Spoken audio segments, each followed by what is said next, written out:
ജീവിതത്തിലെ പരാജയങ്ങൾ എന്ന് നാം കരുതുന്നവ പലരെയും തളർത്തിക്കളയുന്നു. അത് സാമ്പത്തിക പരാജയമാകാം, സ്നേഹിച്ച വ്യക്തി വഞ്ചിച്ചതാകാം, ദാമ്പത്തിക ബന്ധത്തിലെ പ്രശ്നങ്ങളാകാം, വേണ്ടപ്പെട്ടവരുടെ വേർപാടുകളാകാം. എന്തൊക്കെ തന്നെയായാലും ഇവിടെ നാം മനസ്സിലാക്കേണ്ട ഒരു കാര്യം, ദുഃഖമുണ്ടെങ്കിലേ സുഖത്തിൻ്റെയും, കയ്പുണ്ടെങ്കിലേ മധുരത്തിൻ്റെയും, താഴ്ചയുണ്ടെങ്കിലേ ഉയർച്ചയുടെയും ശ്രേഷ്ഠത മനസ്സിലാക്കുവാൻ കഴിയുകയുള്ളൂ. ഒരു താഴ്വരയുണ്ടെങ്കിൽ അതിനടുത്ത് ഒരു കുന്നുണ്ട് എന്ന യാഥാർത്ഥ്യം നാം മനസ്സിലാക്കണം. എൻ്റെ ജീവിതം തികഞ്ഞ പരാജയമാണ്. ഈ പരാജയത്തിൽ നിന്നും കരകയറുവാൻ ഒരിക്കലും സാധ്യമല്ല.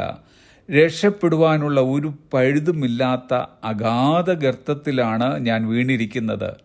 എനിക്ക് പ്രത്യാശയ്ക്ക് വകയില്ല. എൻ്റെ ജീവിതം ഇങ്ങനെയായിപ്പോയി എന്ന് ഇന്നാരെങ്കിലും ചിന്തിക്കുന്നുവെങ്കിൽ ദൈവത്തിന് താങ്കളോടായി ഇന്ന് പറയുവാനായിട്ടുള്ളത്, താങ്കളുടെ ജീവിതം തകരപ്പെടുവാനുള്ളതല്ല, അത് പണിയപ്പെടുവാനുള്ളതാണ്.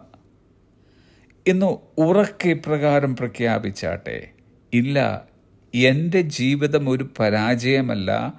എന്നെ പരാജയപ്പെടുത്തുവാൻ ആർക്കും കഴിയുകയില്ല. എന്നെ എഴുതി തള്ളാൻ ആരെയും ഞാൻ അനുവദിക്കുകയില്ല. 27-ാം സങ്കീർത്തനം താങ്കളോടുള്ള ദൈവത്തിൻ്റെ ഇന്നത്തെ ആലോചനയാണ്. ദാവീദിനോടൊപ്പം നമുക്കും ഇങ്ങനെ പ്രത്യാശയോടെ പറയാം, യഹോവ എൻ്റെ വെളിച്ചവും എൻ്റെ രക്ഷയുമാകുന്നു, ഞാൻ ആരെ ഭയപ്പെടും? യഹോവ എൻ്റെ ജീവൻ്റെ ബലം, ഞാൻ ആരെ പേടിക്കും?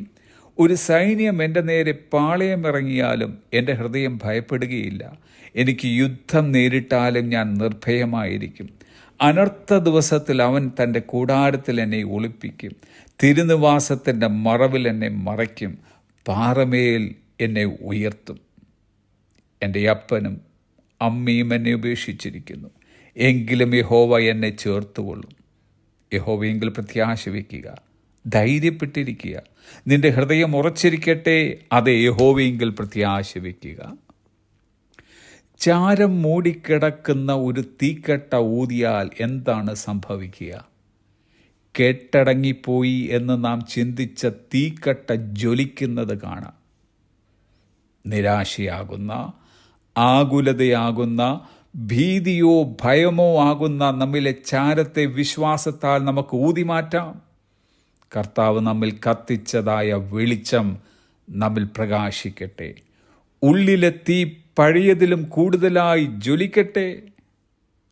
പ്രാർത്ഥനാവീരൻ എന്നറിയപ്പെടുന്ന ജോർജ് മുള്ളറിൻ്റെ ഒരു വാചകം ഇങ്ങനെ: Our Heavenly Father never takes anything from His children unless He means to give them something better. ചില ശ്രേഷ്ഠമായ കാര്യങ്ങൾ നൽകുവാനുള്ള ഉപാധി ഒരുക്കാതെ നമ്മുടെ സ്വർഗസ്ഥനായ പിതാവ് ഒരിക്കലും തൻ്റെ മക്കളിൽ നിന്നും ഒന്നും എടുക്കുകയില്ല. Have a blessed day.